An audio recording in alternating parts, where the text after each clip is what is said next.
Good morning and welcome to the Full Scottish on this first day of September. We've taken a bit of a theatrical bent in the studio this morning. My guests this morning are actor Janette Foggo and playwright Peter Arnott. Good morning to you both. Morning. Morning. This has been a seismic week for British politics. Another one. With, I suspect, more shockwaves to come. Can I just get very quickly your initial reaction to what happened this week? I think I wasn't necessarily that surprised.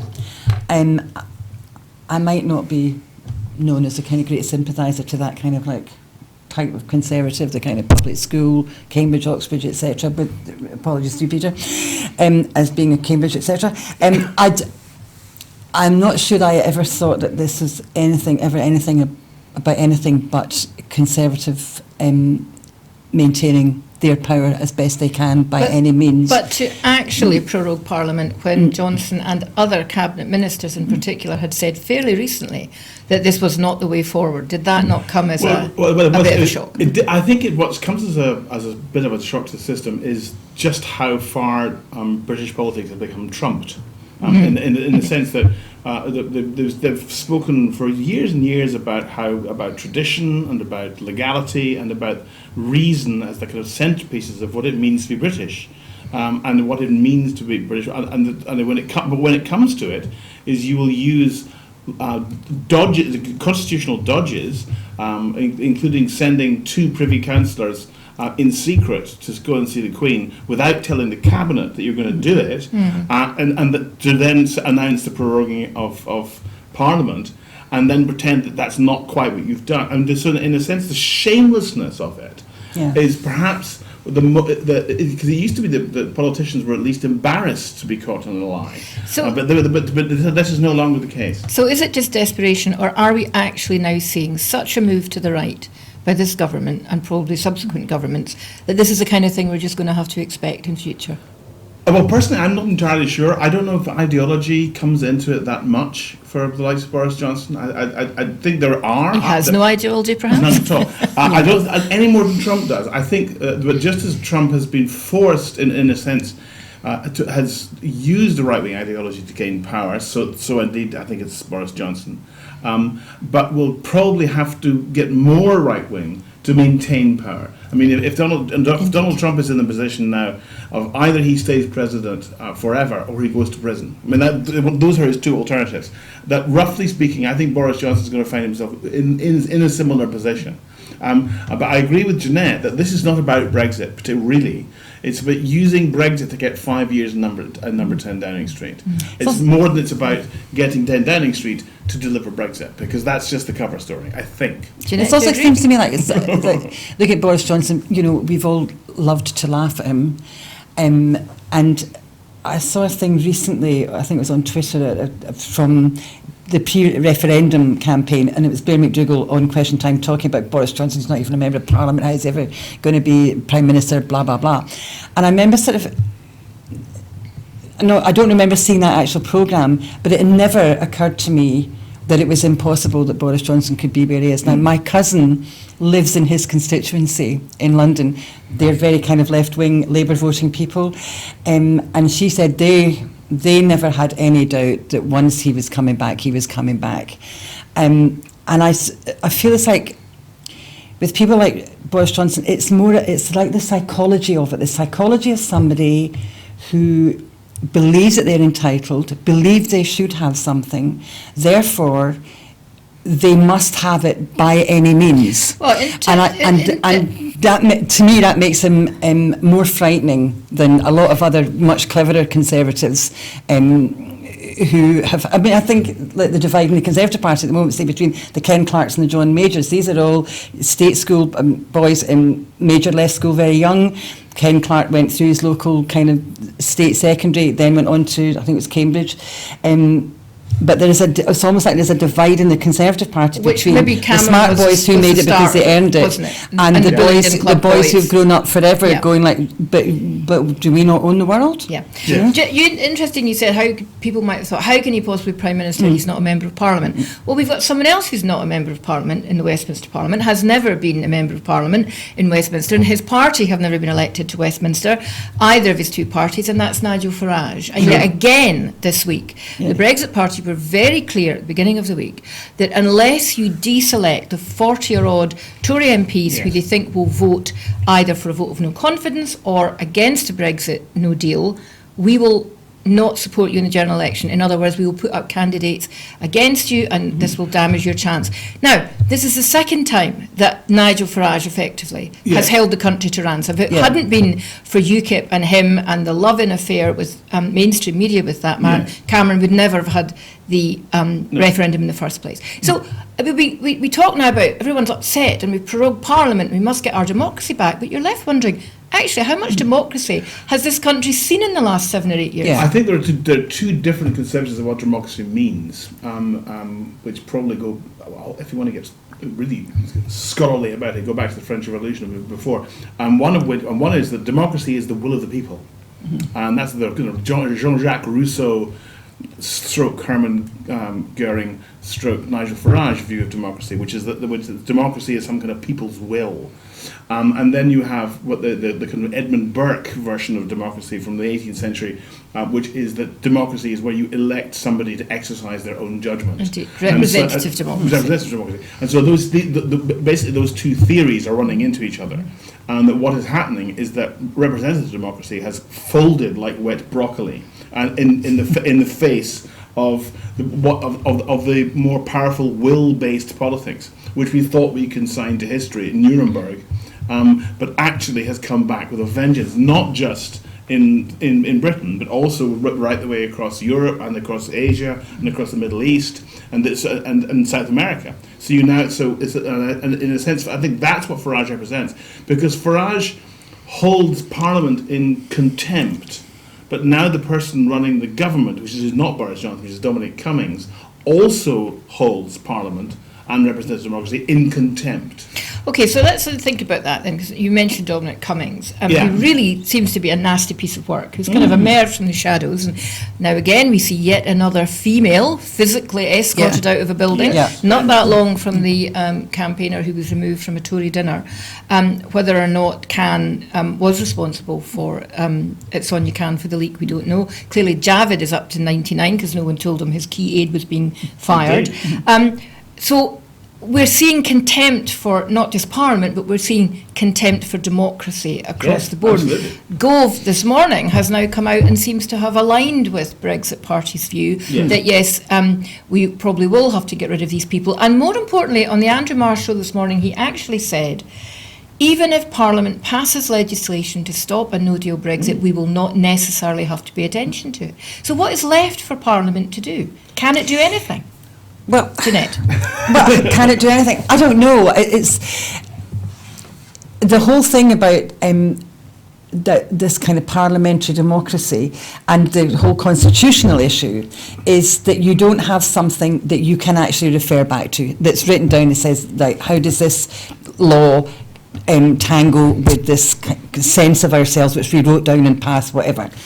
And so you have, I mean, I've sort of written it down here, it's a favourite word of mine, this thing of precedent, which basically affects English law more than Scottish law, which is more statute-based, as I understand it.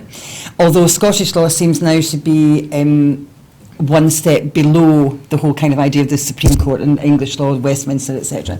But the thing about precedent is that you have no control subsequently over what that is. So if we are going to...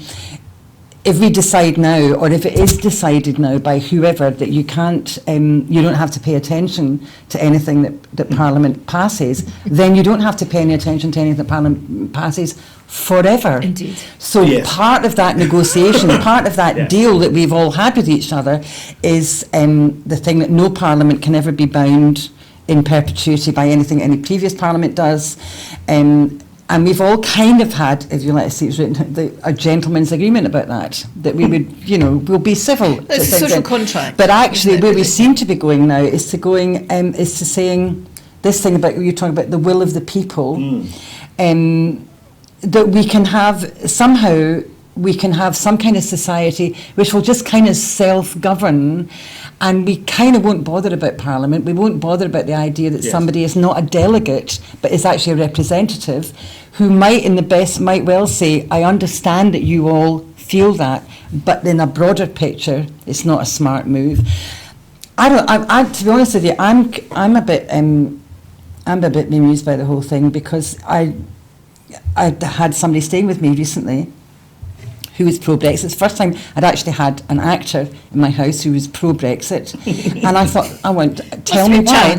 Well, but the thing is, it's quite easy to kind of slip into a sort of like contempt about Brexit voters. I voted Remain, but I didn't vote Remain easily. I didn't stand in the booth going, bring it on.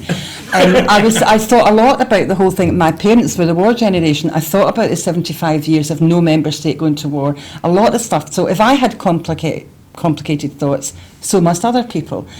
And so I asked him about what was his reason, and the things he came up with was, first of all, it was sovereignty. I'm going, but you have that. Then it was the Lisbon Treaty, and I'm the kind of geeky girl, because this had come up before. I sat and read the Lisbon Treaty. I want to shoot myself in the head afterwards, but actually going through all the kind of detail of that, going, that doesn't apply. And where we ended up was, after the kind of thing of saying, like, the union will probably go, he said, well, that's your lot, he said. I kind of went, that felt slightly kind of offensive. But the final thing he said was, we were a great nation before the Act of Union, we'll be a great nation again. And you're going, you want to go back to the living standards of 1707?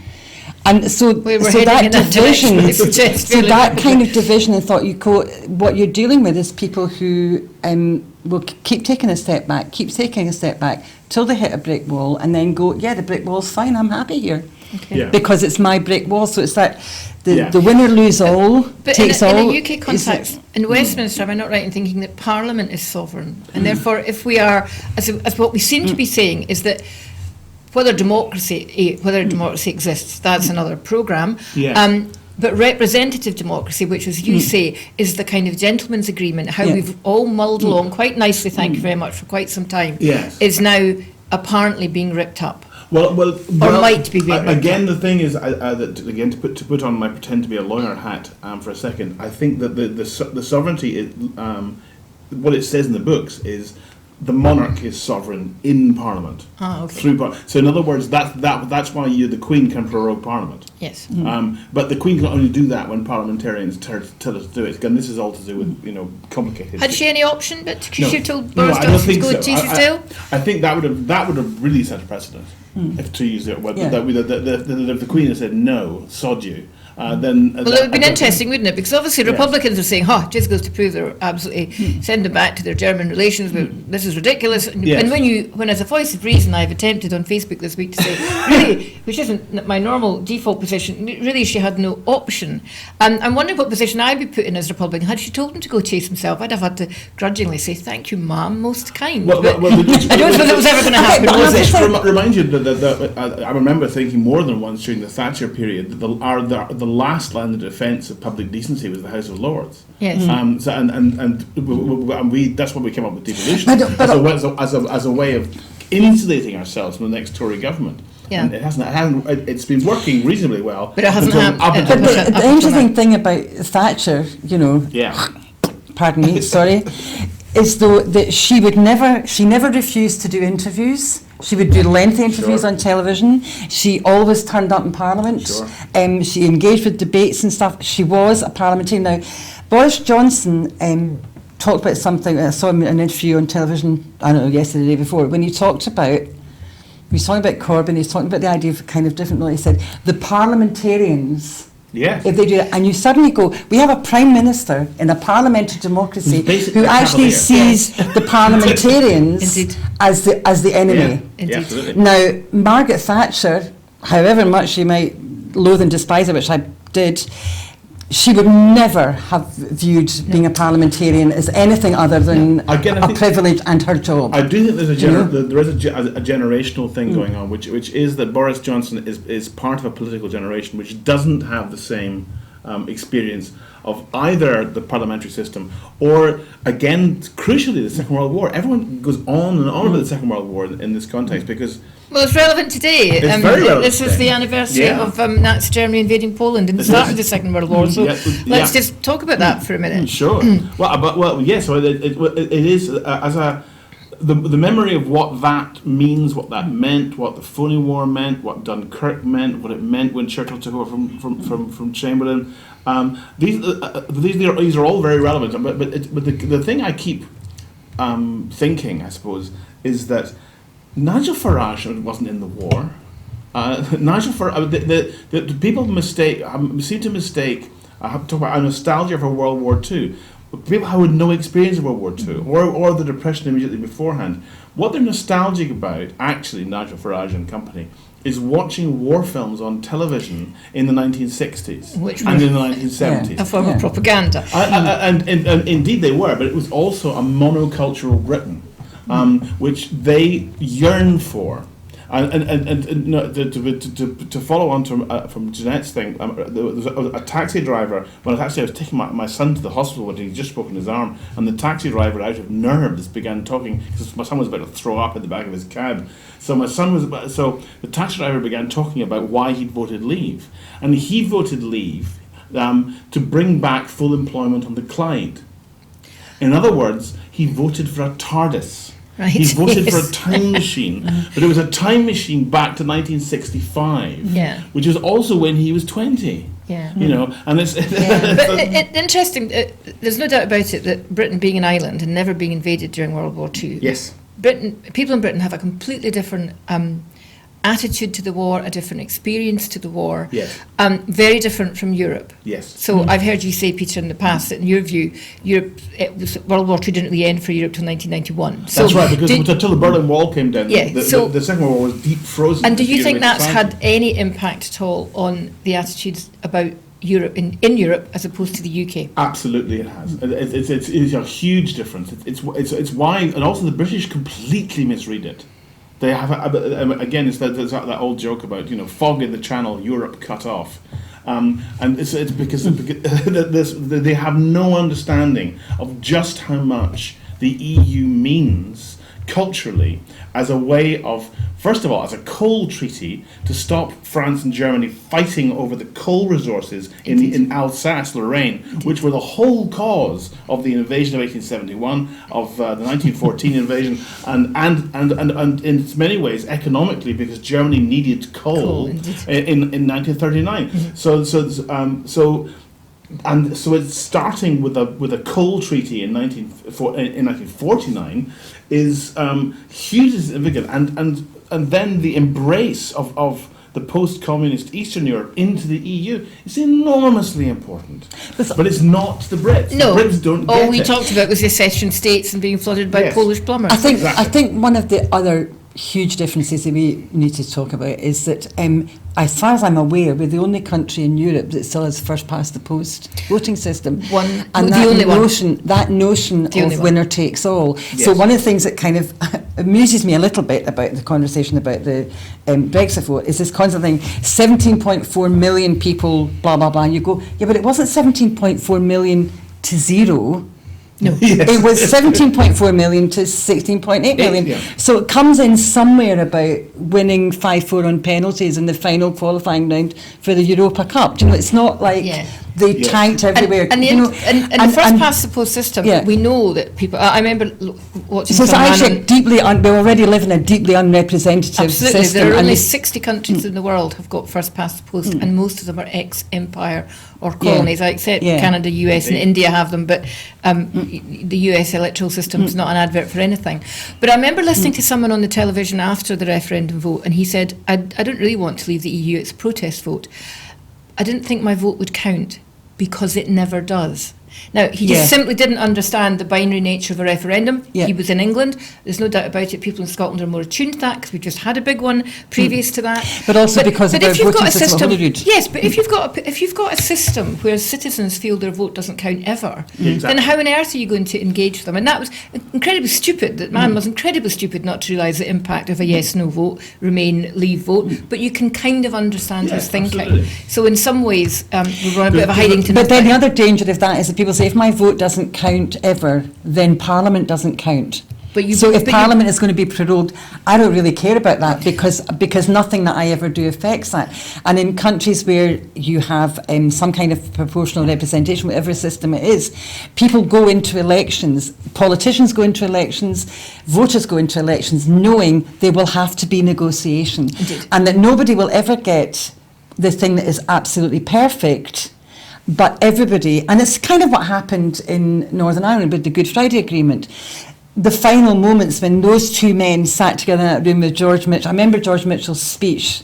I was in Skye driving to a performance of a play which was about Cromwell in Ireland, and stopping the car and listening to George Mitchell's speech as he came out on that final day saying that there was going to be an agreement, and him talking about the courage that it took for two men to move from different buildings Yes. to different rooms in the same building, to different rooms in the same corridor, to sitting across the table, and to come to the point where they could look at each other and say, your experience of this is not my experience of it, but I now accept that your experience is real for you. Yes. Let's sort Yes. this. Crucial. And I remember sitting in my car, and George Mitchell, the American senator, it was one of the most moving experiences I've ever had of listening to something.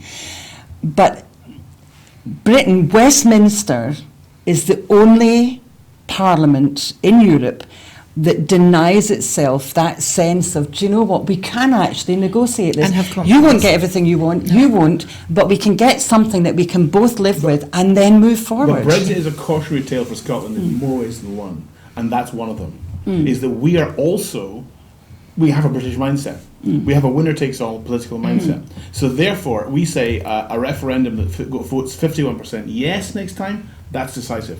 No, it isn't. It is not Yeah. culturally decisive. So we need to. Brexit should teach us so many lessons about how not to do independence. And so and I think that also it's first past the post that gave us 56 SNP MPs in 2015. Yeah. And it'll be first past the post that gives us 56 or thereabouts again Yeah. when the next general election comes. Yeah. It's and that will con us into thinking the entire country is SNP. Yeah. It's not. Yeah. It's half and half. And So- therefore, So if Brexit is going to teach us a lot about Yes. independence, it's also going to have an impact, isn't it, on how people are thinking. So I'm Yes. sure anecdotally we all know no voters. I know 2 or 3 really quite what I would call extreme no voters who have said they will vote yes or are seriously thinking about it and just Yes. need a bit of a shove. So we all know that anecdotally. It doesn't seem to be getting reflected in the polls. Not quite sure why that should be, or are we? So what do you think's what's Nicola's next step? What is she? I don't suppose any of us have got her on speed dial, sadly. Maybe she's listening. If you're listening, Nicola, you have to tune in. Yes. What's the next step? Well, the thing is that Nicola Sturgeon, Ian McWhirter wrote a column today in the Herald, where Nicola Sturgeon has had the dream summer. In terms of the British state falling apart, Nicola Sturgeon has had a dream summer. Boris Johnson, no deal Brexit, and Ruth Davidson's gone. And those 3 things are fantastic bonuses for Nicola Sturgeon. Yet it still feels that Nicola Sturgeon is the one who's in trouble, and that partly comes from us. That comes from the Yes movement, from people who were 5 years ago. We were the centre of the world. We were the centre of attention. We had so much energy. We were doing things, and what Nicola Sturgeon's doing, which I think is dead right, is nothing. She's just watching it fall apart. She's watching the British state fall to bits, and she's also watching the opinion polls, and the opinion polls are not moving. No. So the thing is that okay, so why aren't they moving? And it seems to be, and it's all to do with, I think, the single strongest argument that I hear from from former members of Better Together, which is that you think Brexit's chaos, independence is worse. Now that argument is really going to hit home. And so the thing is that that she's, and there is nothing Nicola Sturgeon can do about that right now. If and when Brexit happens in one shape or another, then, and there's a reaction from Europe, and there's conversation between Scotland and the EU, and between Scotland and the UK, but then I think what is the election, the only thing that we actually know about, because we have properly fixed term parliaments in Scotland as opposed to pretend fixed term parliaments, which they have in Britain, is that in May of 2021 there is going to be an election, and it'll be post-Brexit. Mm-hmm. And on the agenda, everyone will know this time. I mean, people pretended not to know, or they didn't really know, or whatever. Everyone, the possibility of another referendum will happen after 2021. So you don't think it'll happen before 2021? No, not a chance. I think also it's going to be very contingent on post-Brexit. There's going to be a lot of upset people here. What happens in terms of like international trade deals with the UK. Mm-hmm. I kind of, where I used to live in the country, out in the country, surrounded by farmers, and what I'm observing through social media, because those people were kind of like Facebook friends like that, is that there is more and more anxiety for those people who produce food. Indeed. And who are careful, caring food producers. Indeed. Their anxiety about what's actually going to happen to them, to how they're going to run their businesses, how they're going to grow their meat. Or I mean, Scotland isn't, although we have parts of Lothian and Angus and Tayside, we're a meat producing country as much as we are agrarian. And their anxieties about what will actually happen to their ability to produce stuff in the face of, say, this kind of big US trade deal. Mm-hmm. And I think that kind of thing, if you're then in a situation of Scotland saying, because I think actually looking at the things, what are the things that we think are important ongoing through the next 20 years globally? Food, energy, water, I think are our main things. For the EU to lose one of its biggest, either energy, whether it's oil-based energy or whether it's renewable energy, one of its biggest energy producers, a very respected and big food producer, and actually, although we've already had discussions. I heard Boris Johnson talking about his great plan to kind of build a canal from Scotland and Wales to London to provide them with water. Okay. And I kind of made a joke at the time saying, "Yeah, put it in champagne bottles. We'll sell it to them as a lottery." Because I tell you, I would pay a big price to not have to drink London tap water. But those things actually become quite important. And if at some point in the next 2 years, the EU says to an independent, if you were independent, you're in. It'll take a year, but you'll be in. I think for a lot of people who are producers in this country, but I also think for a lot of people who are involved in finance, they might well say, do you know what, instead of shifting everything to Frankfurt or Madrid or whatever, we can just pop up the road to Edinburgh. Indeed. And I think that does make a difference in people's minds, because the US trade deal that they're talking about, people's anxieties about medicines and drugs and the NHS, and I think that makes a difference, but that is contingent on what kind of trade deal. Now, what we do know about the Jacob Rees-Moggs and the Boris Johnsons and all those lot is they don't give a toss. What do they care? No, they are not necessarily going to engage in deals that are sympathetic to low-paid workers, but also people's work rights. So I was talking about young people in this country.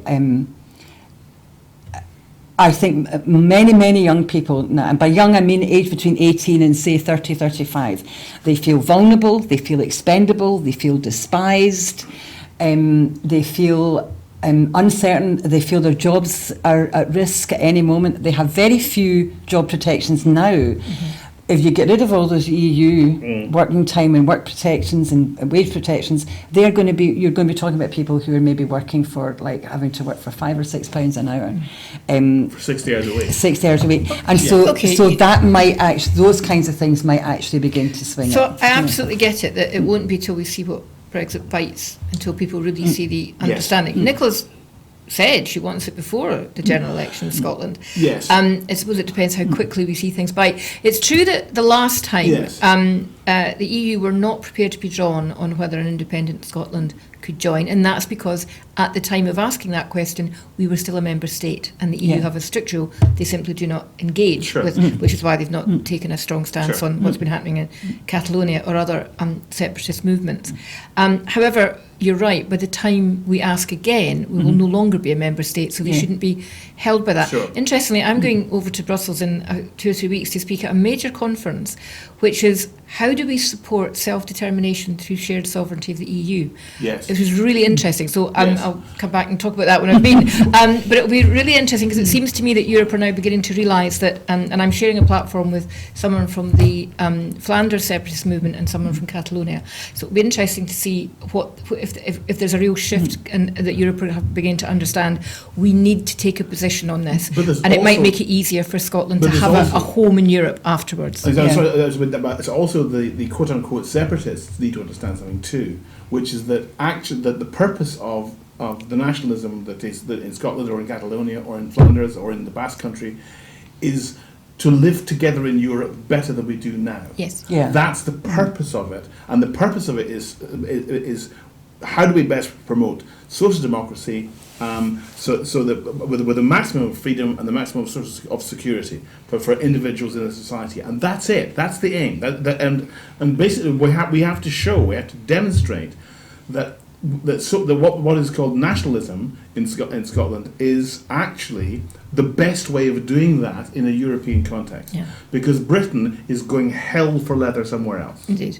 And we are not leaving, we are being left. But I think Europe understands place that. in Britain. I think Europe understands civic nationalism in Scotland. I think it realises it's got one of its most pro-European potential members being sidelined, and that is going to make a difference. And even before joining the EU completely, my understanding is we could, and these discussions I think have taken place, EFTA. Now, the countries in EFTA are quite small countries, and they weren't for having the UK join EFTA because that would have made the balance of power completely ridiculous. But Scotland's a different kettle of fish. So nothing to stop us joining the UE, EFTA, and then perhaps having another referendum about full EU membership in the future, because no one knows where the European project's going to go, least of all the Commission. It's also kind at the moment. I just read the thing yesterday. I'm sure you've both read, but the announcement at Westminster that Scottish ministers will not be going along to EU meetings and discussions to anything. But the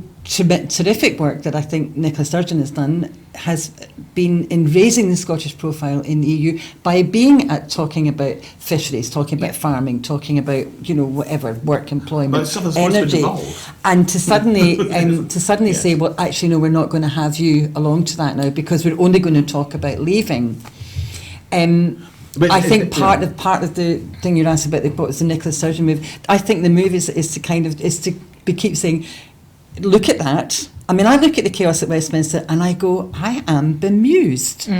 But I also work with a woman who's German, who goes back over to her family 2 or 3 times a year, and she was just, when she come back, she said people in Germany are just kind of going.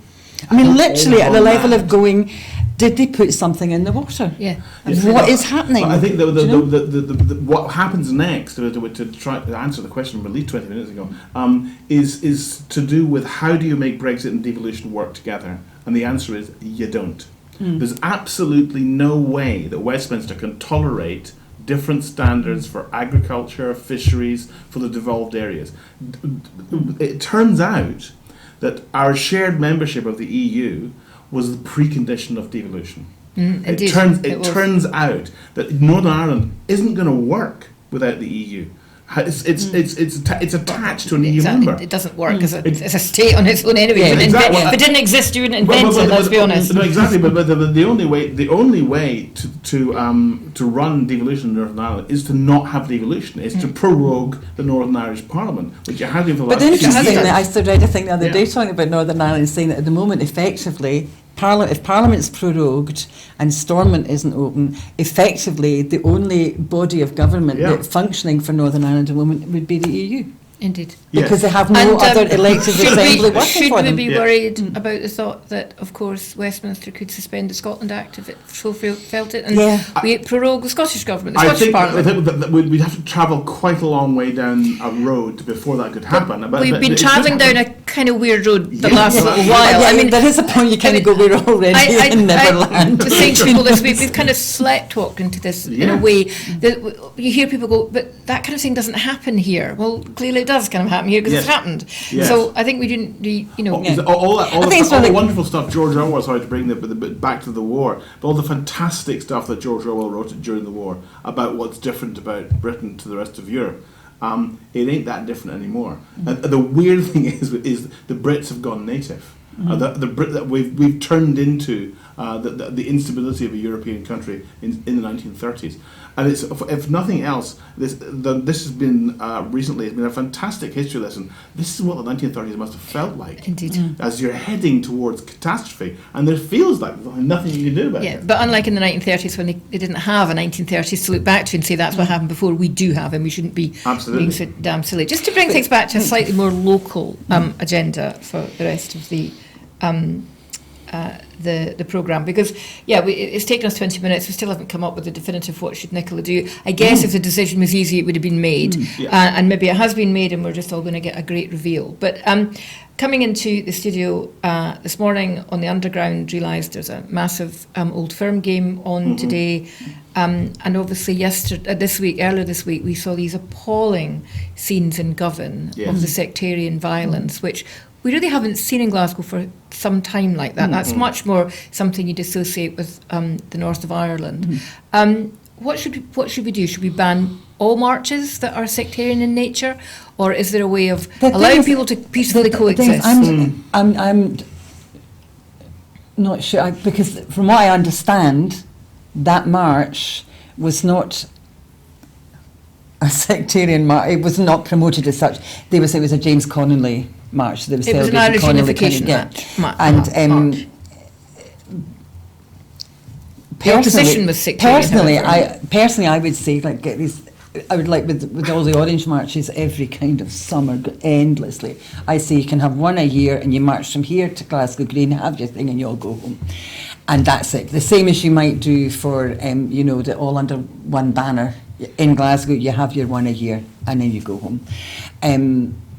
This constantly having more marches all the time, and people are made nervous, they're made frightened by it. The scenes in Govan seem to have been created by loyalist organisations saying to people, get down here, get down there, But there's been suggestions that today before the march that people should be gathering and having a similar sort of approach against the Fenians, as they've been putting on Facebook and social media. So the concern is it could kick off again today, and these matches are always fairly tense anyway. I would again, you don't want to predict trouble, but there might not be any. But the thing is that I remember being on the demonstration yesterday in George Square. And there was a moment when the drum band was started. There was a moment when the drum started when everyone froze and thought, oh, it wasn't actually the orange one. It was a bunch of girls playing. But as soon as you heard an African syncopated rhythm, you thought, no, we're safe enough. They don't do syncopation in orange bands, but neither do they do syncopation in the James Connolly flute band. I mean, it was it is a throwback. It is to do, and it's to do with posturing on both sides. It's to do with what's happening in Northern Ireland, and in a sense. Well, just as I mentioned generational things before, there's also a generational thing of people who worship violence. There have always been, on both sides of the sectarian divide, there have always been those people. And those people, it depends whether they have a platform or not. And of course, Brexit is providing a platform. And this is what people in Northern Ireland are scared about.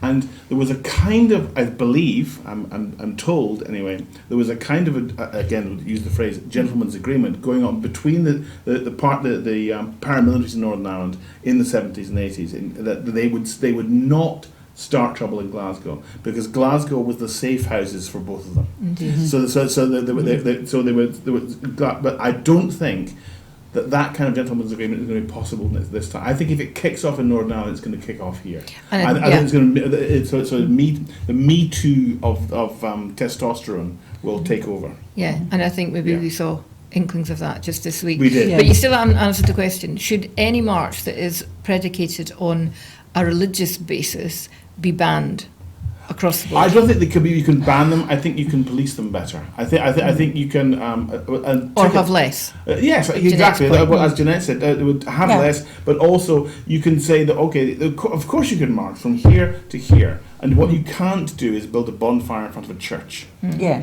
Well, I think the thing about it is like if you. Yeah.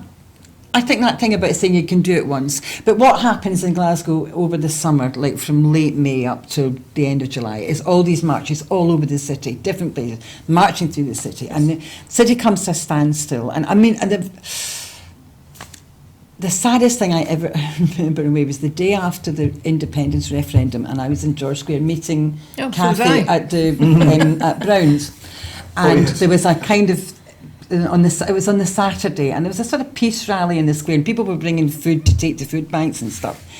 And we came outside because Cathy went out for a cigarette, and I went kind of out with her, and there was an elderly woman who was very frightened and anxious, and because there'd been all those scenes in George Square the night after the referendum, and she was German and Jewish. And she was tiny and very old, and I said, "Are you all right?" And she said, "I'm going home. I'm frightened to go in the square." And I said, "No, you'll be fine. These are peace demonstrators. They'll give you a bag of groceries, probably if you ask them." And she says, "No. It's the bad men. The bad men are coming. I'm going home. I go home. And I remember kind of going, imagine that in our city there is an elderly Jewish woman frightened of the men in the square in Glasgow, and it's things like that. You go, do you know what? Let's just say you can have your one march every year. You can march from Ibrox to Glasgow Green, whatever, and that's it. Have your rally and go home. Yeah. Just accept that that's it, because half the time you say, what they're marching about? The Derry Apprentice Boys. Really? You know, okay. But also the same that for other marches, say you can't march on a kind of Irish reunion march through Govan near Ibrox. You kind of go, is this provocative? Yeah, I really think it is. And I think the police have taken action on that. They have insisted that some marches are rerouted. As a result, some people have decided to cancel those marches, which kind of implies it's not actually the marching that's important, it's where you march. So the provocation has to stop. That's very much the case in Northern Ireland, where the Parades Commission, I mean, it's endless negotiations, but it's all to do with this is our street, and we don't want you in it, on both sides. Okay.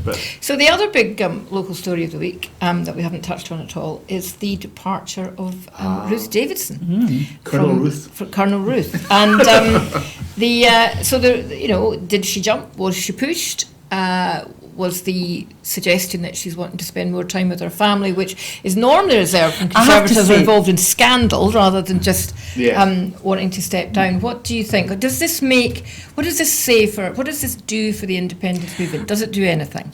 I have to say that I was looking at Ruth over the last few months, and I don't know your personal circumstances, but having been the mother of a young child and a very grown up, I was looking at her and going a lot recently thinking, you look exhausted. You look that exhausted of, you baby's not a sleeper.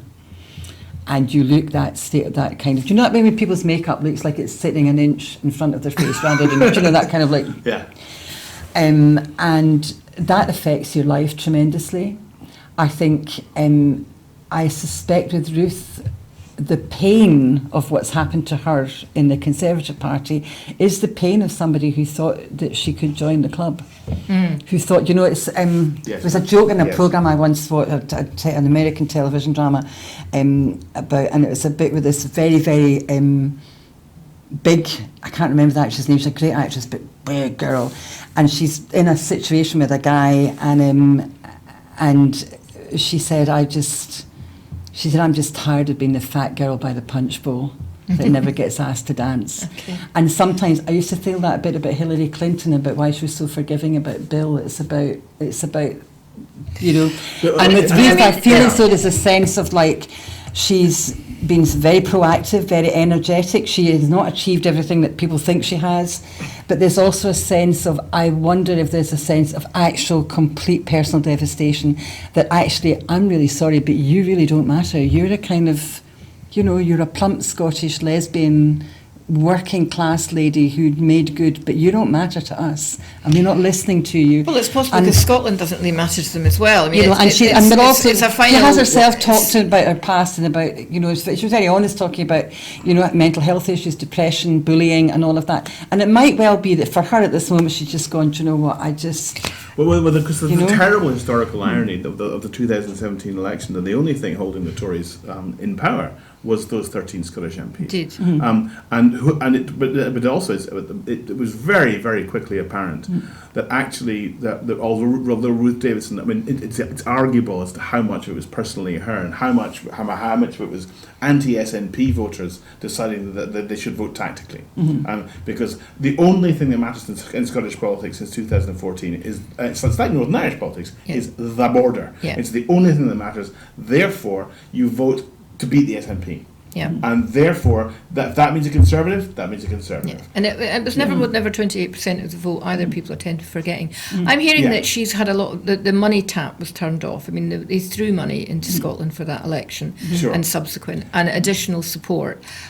She didn't support Johnson Sure. at all. I mean, she supported anyone but Johnson almost. Yes. And he's the kind of petty man who's going to take exception. Yeah. Clearly that's why Mundell went. I don't know how close Davidson and Mundell were. People are saying she was upset, a bit they were like friends. Javid. I think, you know, Javid Yeah. had a key aide dismissed without any knowledge. I think Sure. the same. But also I have to look. But I have to say, I have absolutely no sympathy with it. Oh, you know, she's got a small child and it's really tough. I was a single mother.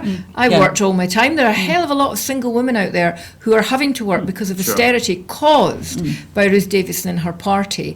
And she's not Right. given up being an MSP. She's not given up her Well, job. no, I wasn't No. saying that from You know. from a kind of like I sympathise with her. I did my first job back after my son was born when he was 5 weeks old, and I remember kind of thinking like, this is the worst babysitting job I have ever had. Do you know? So it's not completely sympathetic about her, but it's also recognising that politicians, Nicola Sturgeon, are people with other lives and who may well be broken on the wheel of politics. Now, do I care if it's a Tory or not really? But I also wonder about the actual Conservative Scottish MPs. A lot of them are, half mad. And it may well be that she hasn't actually got the backing of her own. Janette, just see what you Do you know what? Well, you know. It may well be that she didn't even have the backing of her own Scottish MPs. I think there's, And, yeah, I and, think and that's it's what- suddenly going like, how do I hold this together But what without does this looking like mean? a fool? What does it mean for Scotland? Does it make the defence of the union harder? I mean, people are Much saying harder. Yeah. if she can't put up with Johnson, Much why on earth should Yeah. anybody else? in Well, I think Scotland? that's a good line. And she's the biggest. You know, she was the union. I think she was the acceptable face of the union. I think she made it easier for non-Tory voters to vote Tory. Yeah, I think that's- in Scotland. I think I wouldn't go necessarily any further than that. I think they will find it harder when they're voting for Sir Bufton Tufton. I can't even remember his name. The Posh secretary. Tory boy in The red posh- trousers. The posh, probably. the red trouser hunting, shooting, and fishing. I mean, extraordinary. It's Alec Douglas Hume, Yeah. or On so steroids. not necessarily. You tell me not to hold back. as hired by Nicholas Fairbairn. If our beloved memory. But that in a sense that it does make it that much harder for people to vote, people who don't normally vote Tory, whether they're Liberals or whether they're Labour, who voted Tory in 2017. It makes it much harder for them to do that. There's also, sorry. Yeah, that's it. No, So, that do you was it. think she'll stand down? She'll stand down in 2021, I think. Will she re-emerge in English politics in the future? Will we see her take a seat in What I Westminster? think might happen is there's a also, chat show. if we're going to talk about Yeah. Nicola Sturgeon is kind of watching, she's Yeah. in a position of power, but she's watching to see how things develop. If Ruth Davidson stays as an MSP and she continues to do or starts to do a good job as an MSP, whatever, there is a problem if independence comes. You cannot up till 10 o'clock the night before be going, we shouldn't have independence, we can't make it work, it's a disaster, and get up at 7 o'clock the following morning and go, I'm the best person to Yeah, run indeed, it. So, indeed. The Conservative Party, the Labour Party, the Liberal Democrats, they all have a massive problem with that. They all need to find a route to step back. So far, Richard Leonard and Willie Rennie have not found that route. And Jo Swinson, she's not found that route. No. Jeremy Corbyn and McConnell has slightly gone, maybe we need to find... So it might well be that Ruth Davidson... Ruth Davidson is actually smartly going, I'm just going to be a good constituency MSP. Hope I get re-elected when there's an election. I'm going to sit back and watch what happens, see how it develops. Fade out of the public eye, turn up every so often with my kid and my partner looking marvellous, and then in about whenever, but in about 4 or 5 years, but a week is a long time in politics. Suddenly kids say, I have had time to reflect. She's young. I have time to think about this. I have time to look at it. This is the way my country that I love is going. I want to. I think a Conservative government is the best thing because ultimately, if you don't have choices.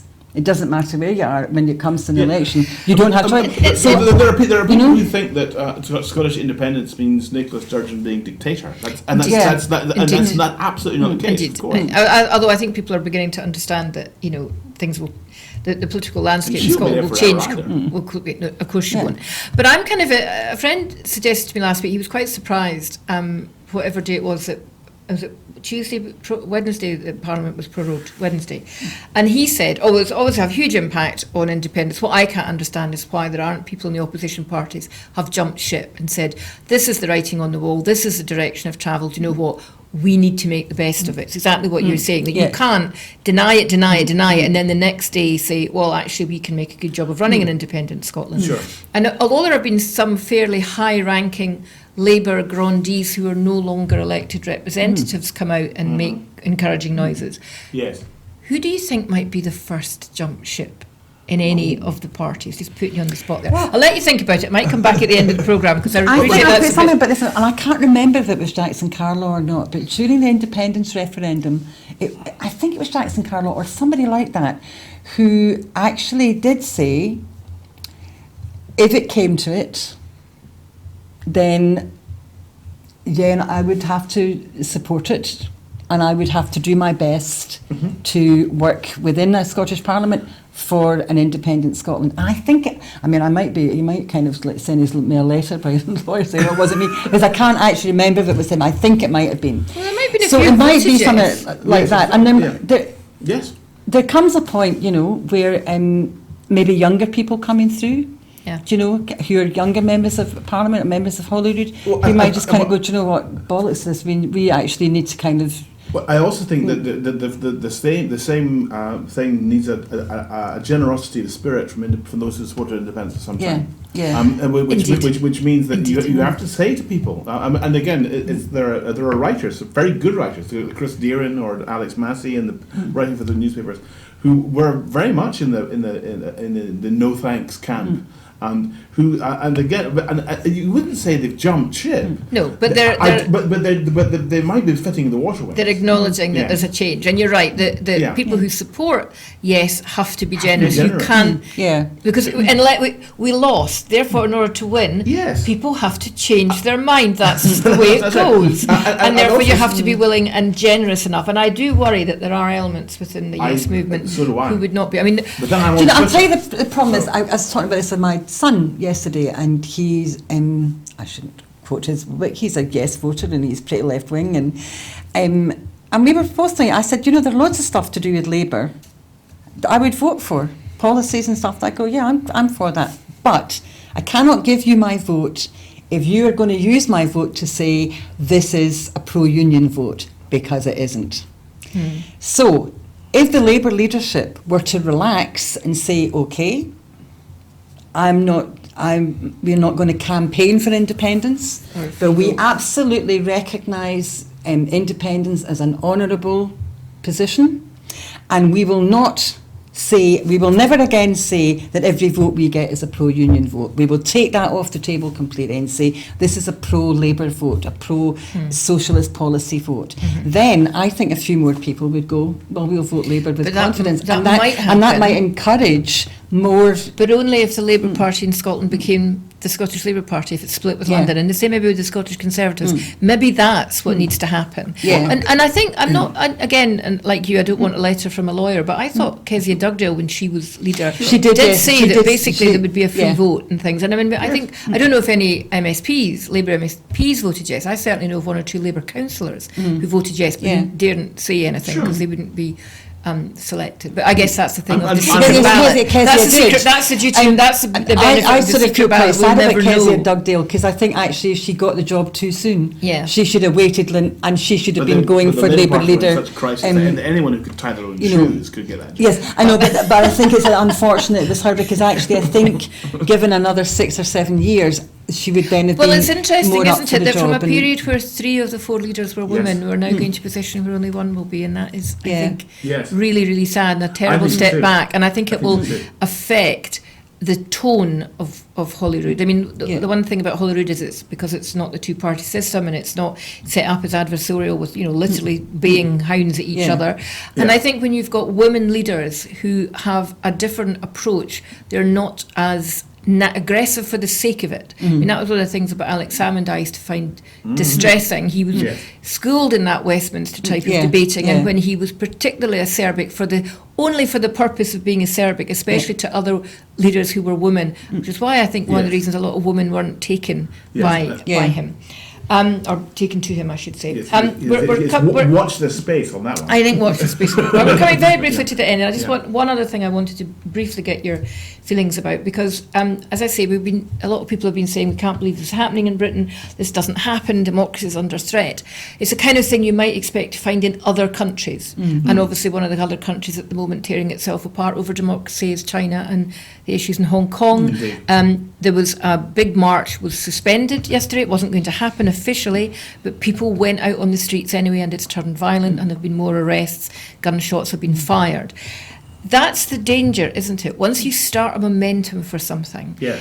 the people who are running it and controlling it lose control, and then the Yeah. people take over, the will of the people, we were Yes. talking about earlier. What do you think is going to happen in Hong Kong in the next week or two? Oh, but basically, it does come down to does the Chinese government decide that it's going to it either comes to an accommodation and you have the universal suffrage or in some shape or form at some form of electoral government, and you diffuse this situation that way, or you come down with a whip hand, and so ultimately what one hopes will happen is that there's only 9 million people in Hong Kong, and roughly. something like 2 million have been involved in demonstrations. That's huge. Yeah. That's enormous. Hong Kong is very important to the Chinese economy, and if they do send in the troops to crush an uprising, it will wreck Hong Kong economically. I just don't think they can do it. And the world stands idly by. Well, the thing is, the world. This is I think the world pretty much would stand idly by Because it's China. because it's China. Because it's not easy like Iraq. Which is might is right. Have that. So really, Yeah. not much hope for poor people in Hong Kong. No, I think the opposite. I don't think I think the Chinese would find that virtually impossible. I think they are at this moment. They are not that the regime is incapable of extraordinary brutality, which of course they are, but they're doing it to the Uyghur people in Central Asia. Tiananmen where there are Square no didn't cameras. change anything, and they must think that's within their own history. I think Tiananmen Square changed a lot. I think it changed a lot in terms of knowing that they had to have an economic liberalisation of really a decisive kind. But what is interesting is that, and this is where I imagine that to bring it full circle, the Dominic Cummings of this world are watching. Is it used to be said that capitalism and freedom were the same thing. China is living proof that that's not true. Absolutely. That capitalism and total state control is entirely possible. Whether they assert that state control or not, or how they do it, I'm not entirely sure. But they are being watched by the likes of Dominic Cummings, who's also no fan of democracy. It's also, I guess, No, certainly how isn't. much information there is disseminated Yeah. throughout China, how much control there is over internet, Total. etc. So if you award universal suffrage in Hong Kong, Yeah, what happens in the Shanghai. rest of China, Yeah. what happens to other places kind of going, well, we want to, can we have a riot? And guess it, it's... That's what they're really scared of. But there's also kind of this interesting thing, isn't it, with China and America at the moment, with all these kind of tariffs, where at the moment, from what I can read, China seems to be winning in that kind of trade thing. Yeah. But Trump is suddenly going, well, I'm going to be really generous and let you reopen your steelworks in Pennsylvania that are closed down because they can't get Chinese steel. Okay, well, we're having to come to a close, and there's lots of things we didn't manage to cover today. I was quite keen to talk about the latest Texas shootings, the fact that Democrat nomination candidates are now beginning to actually talk about maybe gun control needs to happen. Who would have thought it? But sadly, we are coming to the end of our time. I'd like to thank you both very much. You're both in the creative arts. I'd love to see what all of this is going to mean. Are we going to see some one-woman play from you, Janette? We're going to see a piece of new writing from you. Maybe I should insist that that's what you do, and you come back in 6 months and tell us. Oh, we've done it. But it just, Go and write me another 2 plays. it just leaves me to make the final pitch for the programme. As you know, producing television programmes is expensive, and to allow us to continue to make programmes for you, we've still got to pay the bills. So we'd love you to sign up as a Broadcasting Scotland supporter for £5 a month. And if we get another 300 plus people signing up to the website, then Broadcasting Scotland have made a commitment that they will start a proper Scottish question time sort of format, which would be absolutely fantastic. So thank you both once again, and thank you for watching and listening in. I hope you've enjoyed it, and look forward to seeing your comments in Twitter and Facebook afterwards. Thank you.